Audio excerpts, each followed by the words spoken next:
예, 제가 목양실에 있으면서요, 늘 마음이 어디에 있을까요? 반주자 왔을까? 그것만 생각을, 반주자 왔을까? 매일 주일만 되면 불안해요.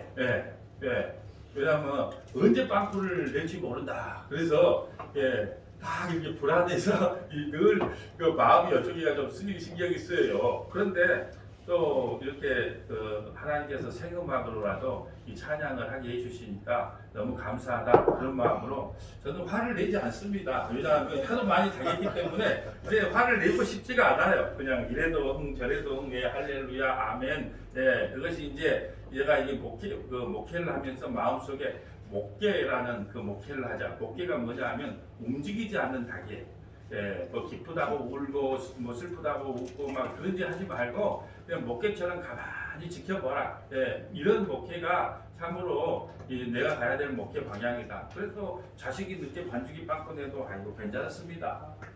이래도 괜찮습니다. 저래도 괜찮습니다 하고 그 자리에 중심을 지키는 거 그게 중요하다. 그러면서 또 목양실 앉았는데 갑자기 이런 소리가 들려요. 뭐 이렇게 어려운 잡채를 해왔다냐 이런 소리가 들려. 그래서 어떻게 해야 되냐, 설교를 빨리 끝내고 잡채를 먹고 싶은 마음이 들어서 아유 이 어려운 잡채, 또 식으면 맛이 없잖아요. 그래서 사실 오늘 설교 준비를 내가 연안이 열려서 설교 준비 19장을 했는데 이걸 19장을 다 하게 되면 우리 다음 주에 교회에 앉아 계실 분이 딱 2분 있어. 그래서 제가 어떻게 했냐, 줄이고 14장으로 줄였어요. 왜냐, 아들의 권한이 얼마나 유리하고 광범위한지 도저히 이건 뭐 끝이 없는 거예요. 그래서 그래도 어찌할까요? 또 여러 성도님들의 믿음의 상태를 우리가 점검해서 많이 줄여서 14장으로 줄였습니다. 그래서 오늘 제목이 아들의 권한이라는 제목인데요. 여러분, 기독교는 하나님을 믿어서 구원받는 종교가 아닙니다. 우리는 하나님을 믿는다 그래요. 물론 그게 무슨 뜻인 줄 알지만 정확한 표현은 기독교는 하나님을 믿어서 구원받는 종교가 아니고 예수님을 믿어서 구원을 받는 거예요. 왜냐하면 모든 권한을 아버지께서 아들에게 부여해 주셨다는 거예요. 창세전에 생명책에 구원하기로 작정된 자들을 구원하는 그 역할을 누구에게 주셨냐 하면 바로 아들에게 주셨다. 이게 오늘 본문의 핵심이라는 거예요. 그러므로 아들을 공경하는 것이 바로 아버지를 공경하는 것이다 라고 되어 있습니다. 요한복음 5장 23절 볼까요? 이는 모든 사람으로 아버지를 공경한 것 같이 아들을 공경하려 하심이라. 아들을 공경하지 아니하는 자는 그를 보내신 아버지도 공경하지 아니하느니라. 여러분 예를 들어볼까요? 여러분 누가 그래요? 우리 아들을 막 때렸다 그래요. 깡패가 와서 때렸대요. 그러면서 나한테 와서 나는 당신을 존경합니다, 사랑합니다. 그러면 제가 가만히 있겠어요?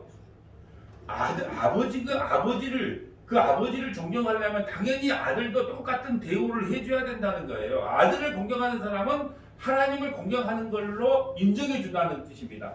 아버지는 아들에게 공경을 받겠다고 말씀하고 있어요. 아들을 전면에 내세우고 아버지는 아들 뒤에 숨어 계시겠다는 뜻이에요. 이는 곧 아들을 육신의 모양으로 보내셔서 아버지의 지혜를 가진 자들을 찾아내기 위함입니다. 그러면 여기서 아버지의 지혜가 뭘까요? 아버지의 지혜, 하나님 아버지의 지혜는 뭘까요? 하나님 아버지는 예수님으로만 영광을 받는다는 것을 깨닫는 것이 하나님의 지혜예요. 하나님은요, 우리가 뭘 해서 영광 받는 게 하나도 없어요. 우리가 미스 코리아에 대해서 이 영광을 하나님께 돌립니다. 무슨 변호사 시험 합격에 대해서 이걸 영광을 하나님께, 그런 영광을 안 받아요. 하나님은 오직 누구로만 영광을 받냐? 자기 아들 예수로만 영광을 받아요. 우리가 예수를 믿는 것이 곧 하나님께 영광을 돌리는 거예요. 여러분, 그래서 아들을 공경하는 것이 곧 아버지를 공경한 것이라고 하여 아들과 아버지를 동격화시키고 말씀하고 계십니다. 아버지를 대접하려고 하지 말고 아들을 대접하라고 합니다. 아들을 제쳐놓고 아버지와 단독으로 만나고자 하는 것은 아버지의 뜻에 반한다는 것이에요. 여러분, 죄인이요 거룩하신 하나님을 직접 만나면 그 자리에서 축사를 합니다. 그래서 우리에게는 누가 가운데서 그 죄의 문제를 해결해야 할 중보자가 필요하다는 거예요. 그래서 그 중보자가 누구냐? 바로 예수 그리스도라는 거예요. 만약에 아들을 공경하지 않는 자는 아버지를 공경치 않는 자로 간주되어 저주를 받게 됩니다. 이렇게 되면 신학시대에서는 예수님이 아버지를 대신하고 있으므로 예수님이 곧 안식일이 되는 셈이에요. 구약의 여호와의 안식일은 곧 예수님의 안식일이 되는 거예요. 그래서 신학시대에 예수님 안에 안식이 있다고 예수님께서 직접 말씀하셨어요. 그런데 예수님께서 이렇게 말합니다. 안식일의 주인이 나다. 자, 마태복음 12장 8절 볼까요? 인자는 안식일의 주인이라 하시니라. 아멘. 그러므로 예수님을 믿는 것이 안식일을 온전히 지키는 겁니다. 예수님을 믿는 것이 율법을 온전히 지키는 거예요. 그래서 저의 모든 설교의 핵심은 구약이든 신약이든 어떤 본문을 펴도 예수밖에 없어요.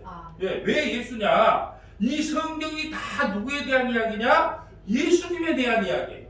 베드로에 대한 이야기도 아니고 아브라함에 대한 이야기도 아니고 모세에 대한 이야기도 아니고 모두가 다 예수님을 증명하는 책이 바로 이 성경 말씀이라는 거예요. 여러분 혹시 성경에 대해서 밴드에 올려놨는데 읽어보셨을까? 안 읽어보셨을까?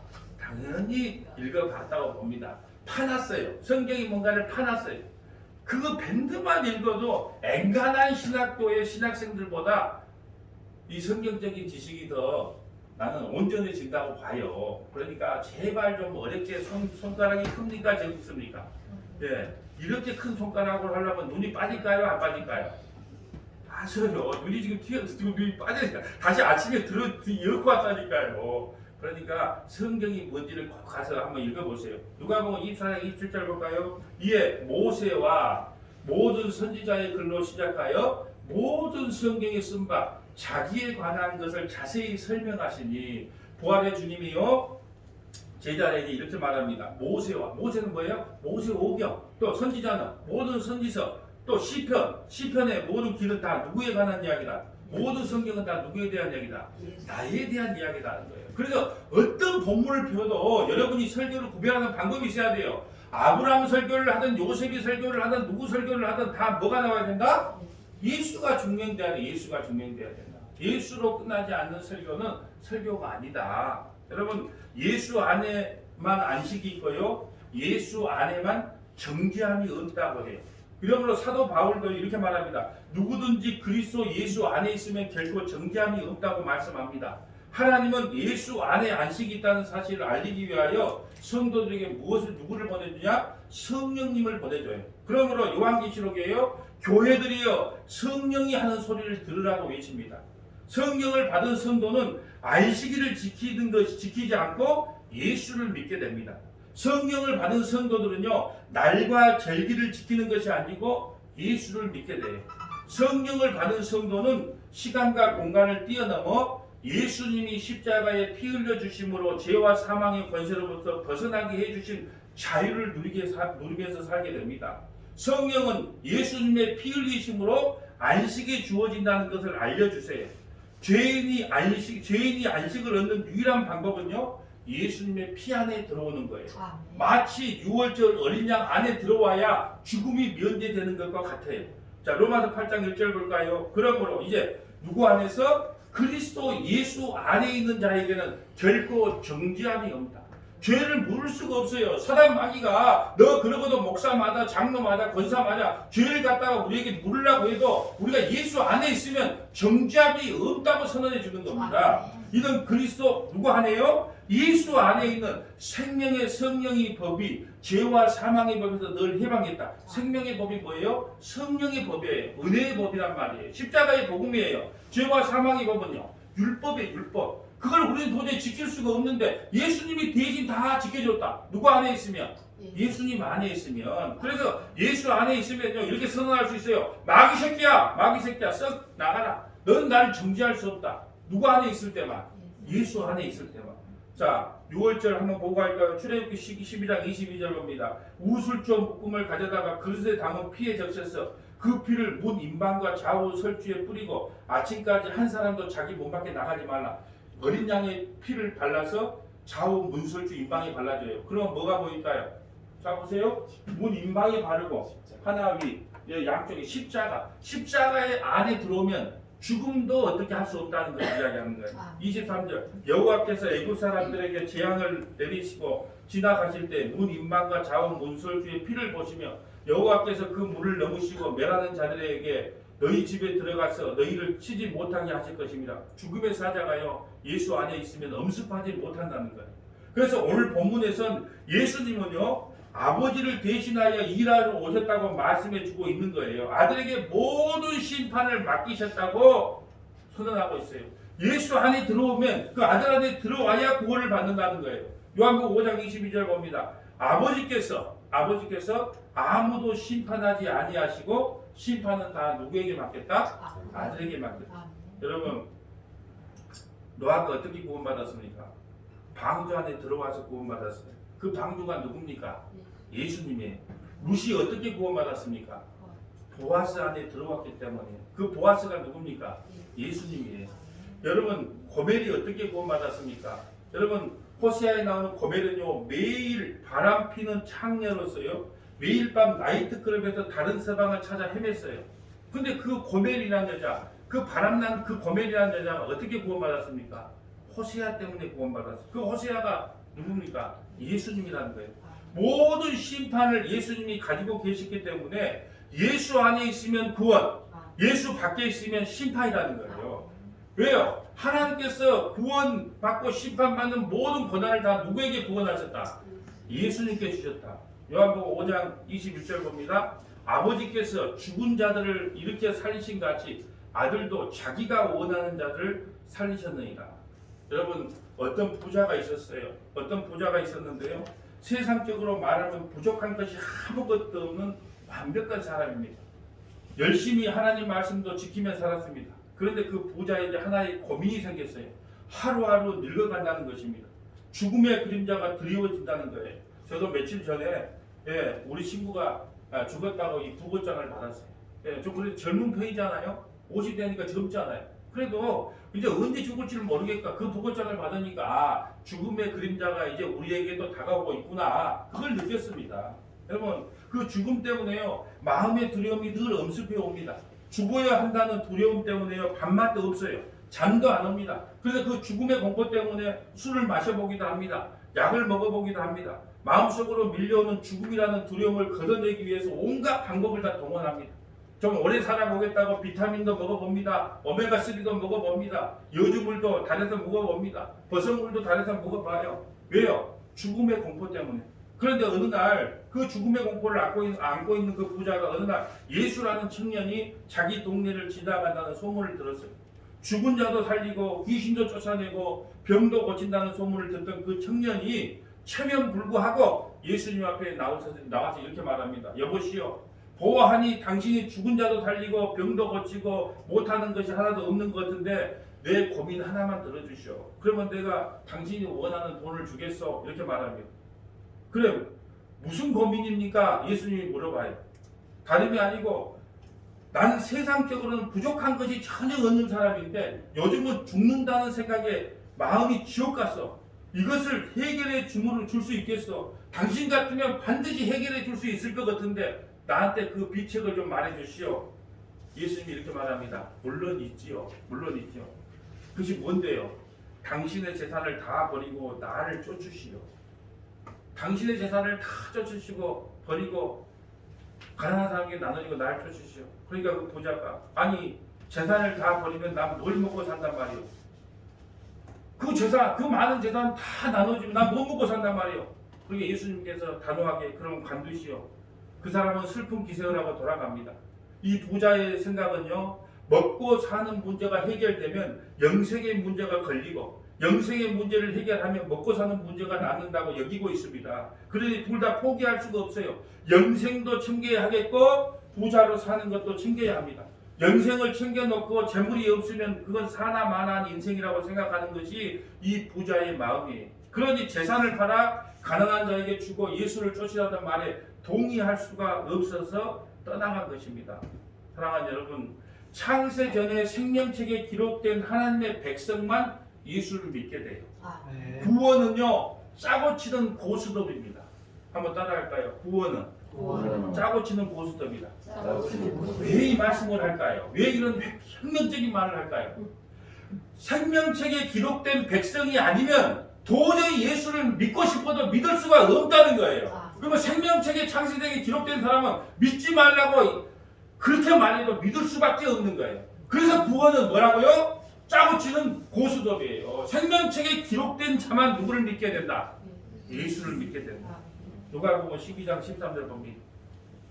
무리 중에 한 사람이 이르되 선생님 내 형을 명하여 유산을 나눠주게 하소서. 이르되 이 사람아 누가 나를 너희 재판관이나 물건을 나눠주는 자로 세웠느냐 하시고 그들에게 이르되 상가 모든 탐심을 물리치라. 사람의 생명이 그의 소유에 넉넉한 데 있지 아니하라. 돈 많다고 복 받는 거 아니라는 거예요.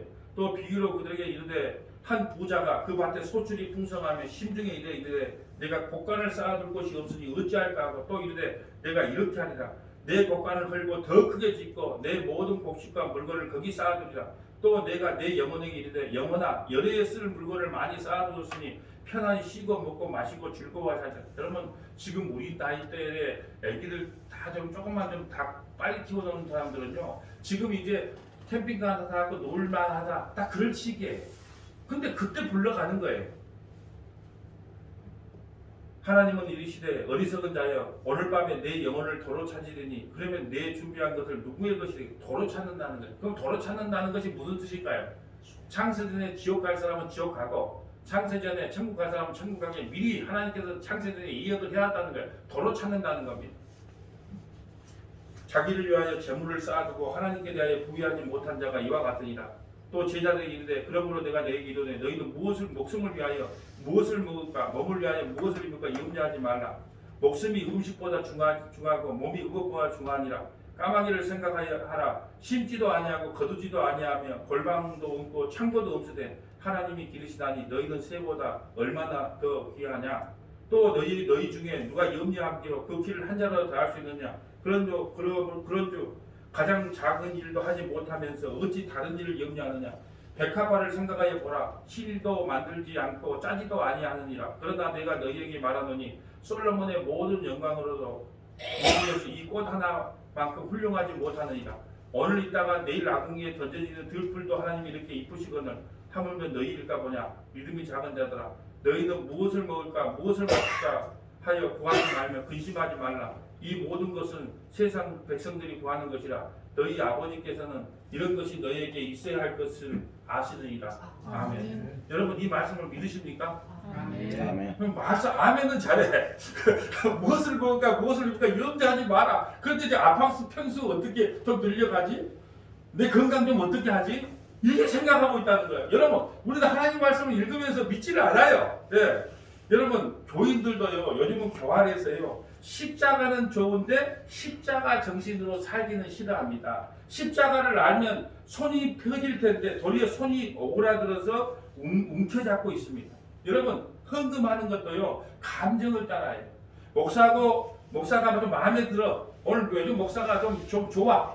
그럼 목사가 좀 좋아 보이면 마음에 좀 들면 헌금도 신경 써서 많이 하고 목사가 마음에 안 들면 어떻게 해요? 헌금도 하기 싫어. 모든 신앙의 초점이 뭐냐? 자기에게 있어요. 자기에게. 여러분 움켜쥐고 있다는 것은요 십자가가 목걸이나 귀걸이에 있는 액세서리지 결코 심장 속에 십자가가 박혀있지 않다는 증거예요. 여러분 십자가의 도는요 머리로 깨우치고 정신을 수양하는 도가 아닙니다. 십자가는 도는 삶이고 실체이며 살아 꿈틀거리는 생명이에요. 말씀을 듣는 걸로 끝나는 게 아니고 말씀을 듣고 행하고 지키라는 그 자리까지 나가야 됩니다. 왜냐하면 복음은 생명이기 때문에 그래요. 여러분 십자가의 도가 지식으로만 알고 있기 때문에 예수님과 같은 그 생명이 우리 속에 없는 겁니다. 나를 살려두는 십자가가 아니고 나를 죽이는 십자가입니다. 있으면 있는 대로 감사하고 없으면 없는 대로 감사하게 하는 십자가입니다. 사나 죽으나 감사하는 십자가예요. 사랑하는 서문학교의 권성 여러분, 십자가는 액세서리가 아니에요. 십자가는 능력이고 실체예요. 믿음은 세상을 이기게 하는 것이지 세상 것 때문에 울고 불게 하는 것이 아니에요. 맨날 세상 거 뭐 좀 올라가고 뭐 좀 투자하는 거 올라가면 할렐레 그거 내려가면 죽겠다 하고 또 어디 뭐 땅 하나 사는 거 올라가면 좋다 그러고 내려가면 죽겠다 그러고 여러분 그것이 우리 믿음을 점검하는 거예요. 여러분 십자가의 믿음은요 세상 걸로 일희일비를 하지 않아요. 믿음을 말하면서 십자가를 말하면서 예수님을 말하면서 왜 날 행복하게 해주지 않느냐고 하면 오늘 우리가 읽었던 그 예수님 앞에 나왔던 부자와 같은 모습이에요. 십자가를 이용해서 자기 손에는 젖어보지 않고 잘 살다가 천국 가겠다고 하는 심보를 가진 사람들이란 말이에요. 여러분, 광야 없는 가나안 없고요, 십자가 없는 천국 없습니다. 만약 그것을 부인한다면 예수와 상관없는 사람입니다. 십자가를 말하면서도 안식을 누리지 못한 사람들은요, 모두가 부자와 같은 사고방식을 가지고 예수님을 쫓기 때문에 안식을 누리지 못하고 있는 것이에요. 결국 예수님을 찾아온 부자 이야기는 이 세상 모든 인간들의 이야기예요. 또한 이 시대의 수많은 교인들의 이야기예요. 성도 아니고 교인들의 이야기입니다. 부자 청년이 어려서부터 율법을 지켰어도 영생의 문제를 해결하지 못하고 고민하며 살아왔듯이 이 시대 수많은 교인들이요, 교회는 다니면서도 예수 믿는다고 하면서 십자가를 안다고 하면서요, 세상 살아가는 것으로 안식을 누리지, 세상의 것으로 안식을 누리려고 해요. 여러분, 어떤 사람들은요, 행복과 안식은 같은 말이에요. 어떤 사람들은 행복이 돈에 있는 줄 알고 죽기 살기로 돈을 법니다. 어떤 사람들은 행복이 건강에 있는 줄 알고요, 죽기 살기로 운동을 해요. 또 어떤 사람은 권력을 잡으면 행복할 줄 알고 권력을 잡기 위해서 수단과 방법을 가리지 않습니다. 또 어떤 사람들은요, 지혜를 많이 얻으면 되는 줄 알고요, 열심히 공부를 합니다. 어떤 사람들은 종교 생활을 열심히 하면 행복이 찾아오고 안식이 찾아올 줄 알고요, 열심히 종교 생활을 합니다. 또 어떤 사람들은요, 십자가 열심히 믿으면 되는 줄 알고 십자가 합니다. 어떤 사람들은 예수를 믿으면 되는 줄 알고 믿습니다 하고 열심을 내봅니다. 어떤 사람은 교회에 부흥시키면 자기에게 행복이 찾아오고 안식이 찾아올 줄 알고 열심히 전도하면서 교회를 부흥시켜 봅니다. 모두가 행복, 안식을 따내기 위해서 분주합니다. 그래서요, 여기서도 개굴, 저기서도 개굴, 모든 둘이서의 개굴이에요. 그러나 이렇게 행복을 찾는다는 사람들의 한 가지 동일한 것은요, 이걸 다 얻고 나면 어떤 마음이 드냐면, 나 죽으면 어떻게 하지? 그런 두려움이 찾아와요. 여러분, 가난하고 헐벗고 없을 때는요, 아직껏 죽으면 죽지 뭐 그런 마음이 들어요. 그런데 자기가 원하는 돈도 있고 명예도 있고 먹고 살만한 것을 다 충분하게 채워놓으면 이제 마지막 걱정이 뭐냐? 나 이렇게 나놓고 죽으면 어쩌지? 그 죽음의 고통이 몰려온다는 거예요. 그래서 건강하게 오래오래 살아보려고 보약도 먹고 운동도 합니다. 그러다 그 죽음이라고 하는 것을부터 벗어나지 못하고 늘 그 죽음의 공포에 매달려 있어요. 어린아이도 그렇고 노인도 그렇고 늘 죽음의 공포, 죄와 사망의 그 고통에서 벗어나지 못해요. 그것은 안식을 얻지 못하고 살아간다는 거예요. 여러분, 교회를 왜 다닙니까? 예수를 왜 믿습니까? 안식하기 위해 믿잖아요. 그럼 그 안식하기 위해서는 죄와 사망의 문제로부터 내가 자유함을 얻어야 되는데, 교회를 다니고 있어도 여전히 그 사망의 문제, 죽음의 문제 때문에 두려움에 떨고 있어요. 예수님은 죽음의 문제를 해결하고 그 행복을 자기 자녀들에게 주기 위해 이 땅에 오셨어요. 그게 아들의 권세예요. 히브리서 2장 14절 볼까요? 자녀들은 혈과 육에 속하였으며 그도 또한 같은 모양으로 혈과 육을 함께 지니시. 예수님이 왜 혈과 육을 가지고 오셨냐는 거예요. 자녀들이 혈과 육 때문에 죽기 때문에 그 죽음의 문제를 해결하기 위해서 예수님의 혈과 육을 가지고 오셨다는 거예요. 죽음을 통하여 죽음의 세력을 잡는 자, 곧 마귀를 멸하시고, 혈과 육을 가지고 오셔서 그걸 살아서 한 게 아니고 죽어버렸단 말이에요. 누굴 말씀드리잖아요. 여러분, 죽어버리면 아무리 큰 죄를 지어도 그 죄를 물을 수 있다 없다? 없다는 거예요. 그래서 예수님이 죽으신 거예요. 또 죽기를 무서워함으로 한평생 매어 종노를 하는 모든 자들을 놓아주려 합니다. 우리가 가장 뭘 무서워합니까? 죽기를 무서워하잖아요. 그 죽음의 문제를 해결하는 것이 아들의 권세예요. 그 아들 안으로 들어와야 그 죽음의 문제가 해결됩니다. 나 죽어도 괜찮다. 누구 안에 있으니까? 예수 안에 있으니까.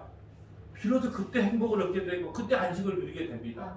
근데 교회에 나오는 사람이나 교회 안 나오는 사람이나 다 이 죽음의 문제를 해결하지 못하기 때문에 그 공포에서 떨어요. 이는 확실히 천사들을 붙들어주려 하심이 아니요 오직 아브라함의 자손을 붙들어주려 하시느니라. 그러므로 그가 범사에 형제들과 같이 되심이 마땅하도다. 왜 예수님이 우리와 같은 혈과 육을 안고 오셨냐? 이는 하나님의 일에 자비하고 신실한 대제사장이 되어 백성의 죄를 속량한. 대제사장은 자기가 대신 죽는 거예요. 우리의 모든 죄를 안고 대제사장이 되어 대신 죽었다. 그래서 죄 문제를 해결했다. 너희 그래도 오늘 죽어도 영원한 하나님의 나라, 그 안식의 나라로 들어갈 수 있다. 그러니까 제발 덕분에 걱정 좀 하지 말라는 거예요. 그가 시험을 받아 고난을 당한 후 시험받는 자들을 능히 도우실 수 있느니라. 여러분 일평생 죽음의 종노를 하는 자들을 죽음이라는 족쇄에서 풀려주시려고 예수님이 이 땅에 오셨어요. 그것이 아들의 권세입니다. 이 역사 안에 있는 우리를 뽑아내서 하나님 나라로 옮기는 것이요 하나님의 아들의 특권입니다. 여러분 저 말씀을 들어보세요. 63빌딩에서 떨어져도요 하나님께서 아직 멀었다 그러면 다리만 불러집니다. 그러나 하나님께서 때가 되면 1층에서 떨어져도요 목이 불려도 죽습니다. 우리 원로 목사님 그 3, 4층 되는 데서 교회 건축하다 떨어졌는데 허리만 다치고 살았어요. 원래 머리가 떨어져 이미 하나님 나라 가 계셔야 된단 말이에요. 때가 되면 하나님은 때가 아직 됐으면 63빌딩에서 떨어져도 다리만 불러지고 말아요. 근데 하나님이 때가 다 끝났으면 1층에서 떨어져도 목이 먼저 떨어져 머리가 먼저 떨어져 죽는다니까요. 그러니까 사나 죽는다 좀 그런 걱정하지 마시고 사시라는 거예요. 드시고 싶은 건 마음껏 드세요. 먹고 싶은 건 먹고 자고 싶은 건 자고 좀 맡기세요. 맡겨. 저 말이 틀렸는가 거짓말 하는 게 무서워. 그렇다고 해서 지금 또 63빌딩 여의도 같이 떨어져가지고 그러면 나중에 때가 멀었는가 한번 해보자 그러지 마시고 하나님의 때가 아니면 죽고 싶어도 못 죽는 것이고 하나님의 때가 되면 살고 싶어도 못 사는 거예요. 그러니까 하나님에게 죽고 사는 문제를 맡겨요. 죽이시기도 하시고 살리시기도 하시고 높이시기도 하고 낮추기도 하는 그 하나님을 믿어야 안식이 오는 겁니다. 죽음의 종로를 하는 자들의 걸 살려줘서 죽음으로부터 해방시키기 위해서 이 땅에 오셨어요. 근데 그 방법이 좀 특이해요. 고린도후서 4장 10절 볼까요? 우리가 항상 예수의 죽음을 몸에 짊어지면 예수의 생명이 또한 우리의 몸에 나타나야 합니다. 우리 살아있는 자가 항상 예수를 위하여 죽음에 넘겨지면 예수의 생명이 또한 우리 죽을 육체에 나타나게 하랍니다. 이게 무슨 뜻이냐? 죽어야 산다는 거예요. 죽고자 하는 자 살 것이요 살고자 하는 자 죽는다는 뜻이에요. 우리를 영원한 죄의 사망에서 구원하는 방법이 뭐냐? 예수 안에서 함께 죽게 만들어서 구원시킨다는 거예요. 그래야 안식이 온다는 겁니다. 살려고 하는 자 죽고 예수 안에 죽고자 하는 자는 살아난다는 거예요. 여러분 근데요 지금 이 시대는요 그 예수로 만족하지 못한다는 거예요. 마치 이 시대가 마지막 시대의 종말교회 그 라오디아 교회처럼요 우리는 가진 것이 너무 풍부하다는 거예요. 예수 없이로 산다는 것이 현대 교회의 모습이라는 거예요. 요한계시록 3장 14절 볼까요? 라오디게아 교회의 사자에게 편지하라. 아멘이요 충성되고 참된 증인이시여 하나님의 창조의 근본시리가 이르시되 내가 내 행위를 아노니 내가 차지도 않고 뜨겁지도 않도다. 내가 차지도 뜨겁든지 하든지 원하더라. 여러분 우리 신앙생활을 잘 한번 보세요. 미지근하죠. 여러분 어떤 것이 가장 커피를 하나 타봅시다. 어떤 걸 제일 묵기시기 힘든가요? 차라리 그냥 얼주갈 죽어도 그냥 나는 아이스 아메리카가 좋아 그러든지 아니면 뜨겁든지 해야 되는데 뜨겁게 해놓고 식어버려. 또 차갑게 한 것이 나눴더만 물이 희석이 돼. 이 미지근한 어떤 때가요? 지금이 마지막 시대 우리 라오디아 교회는 일곱 교회의 마지막 교회거든요. 지금 우리가 살고 있는 이 시대 신앙관이 그래 미지근해요. 금요 성경 공부에 오세요 그러면 아이들 관심이 없어요. 성경 좀 읽으세요. 관심이 없어요. 예수를 믿는 건지 마는 건지 내가 권사인지 아닌지 집사인지 아닌지 미지근. 지금 이 시대의 신앙관을 하나님께서 말씀하고 계시는 거예요. 내가 이같이 미지근하여 뜨겁지도 아니하고 차지도 않으면 내 입에서 너를 토하여 버리라. 내가 말하기에 나는 부자라 부유하여 부족한 것이 없다. 여러분 부자라서 교회가 부자라서 부족함이 없다는 거예요. 내 공부한 것과 가난한 것과 눈먼 것과 벌거벗은 것을 알지 못한다. 내가 너를 권하더니 내게서 불로 연단한 금을 사서 부유하고 흰 옷을 사서 내 입에 벌거벗은 수치를 보이지 않게 하고 안양을 사서 눈에 발라보게 하라. 무릇 내가 사랑하는 자를 책망하여 징계하노니 그러므로 내가 열심을 해라. 내가 회개하라. 골절아 내가 문 밖에 서서 들으려 누구든지 내 음성을 듣고 문을 열면 내가 그에게로 들어가 그와 듣고 먹고 그는 나와 더불어 먹으리라. 여러분 교회에게 한 말씀이 이제 불신자의 전도용으로 쓰라는 말이 아니에요. 안에서 아무리 성령께서 외쳐도 그걸 듣는다 안 듣는다? 안 듣는 거예요. 이기는 그에게는 내가 내 보좌와 함께 앉게 하게 주기를 내가 이기고 아버지의 보좌에 함께 앉게 한 것 같으리라. 귀 있는 자는 성령이 교회들에게 하시는 말씀을 들으라. 여러분 부요해서 부족함이 없다고 합니다. 여러분 이것이 축복이 아니고 저주예요. 여러분 유럽의 교회가 다 나이트클럽을 베꼈어요. 왜 유럽의 교회가 그렇게 되었을까요? 부유하기 때문에 그래요.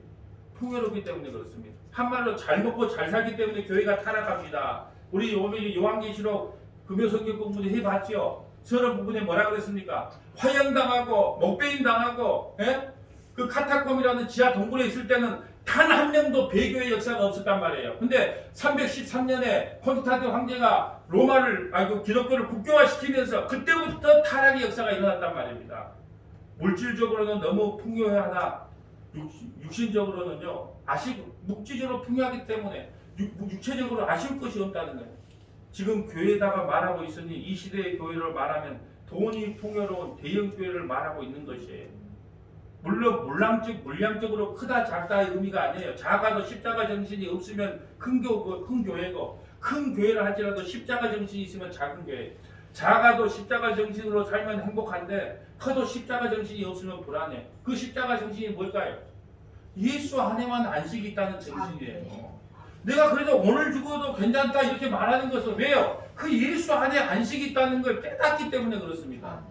이 시대의 가치관으로 비춰볼 때 돈이 많으면 아쉽지가 않습니다. 그래서 부유하고 부족한 것이 없다고 자랑하는 라오디게아 교회는요 오늘날 대형 교회를 말하고 있어요. 실제로 큰 교회들은 돈이 많으니까 아쉬울 게 없어요. 아쉬울 게 없으니까 어떻게 됩니까? 자기 마음대로 합니다. 보수 마음대로 해요. 그런데 예수님의 눈에는요 이렇게 고백합니다. 예수님은 그 교회를 이렇게 봅니다. 공고하고 가련하여 눈멀고 발가벗고 있다고 표현합니다.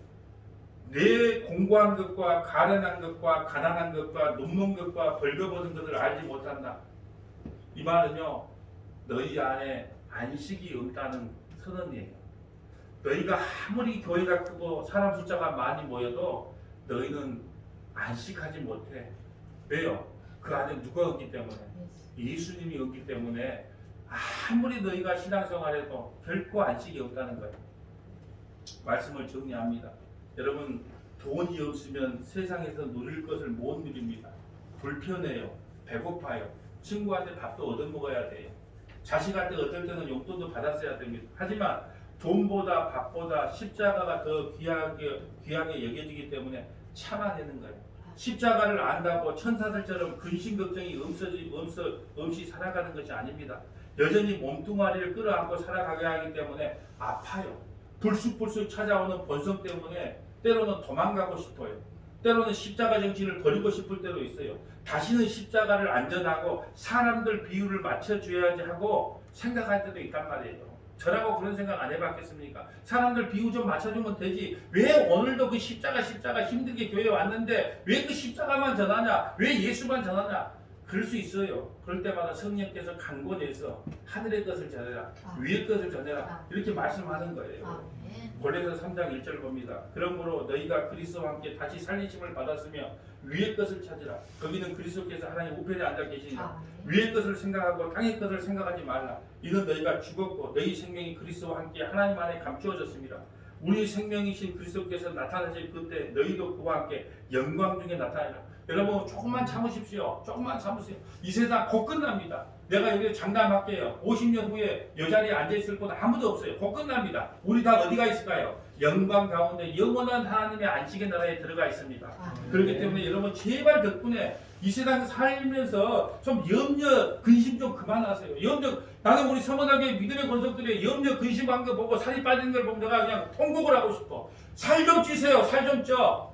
살찌면은 서문학의 성도들이 아니에요. 염려 근심 다 버리고 여름에 살 좀 찌는 저와 여러분 되시기를 주님의 이름으로 간절히 축복합니다. 거룩하신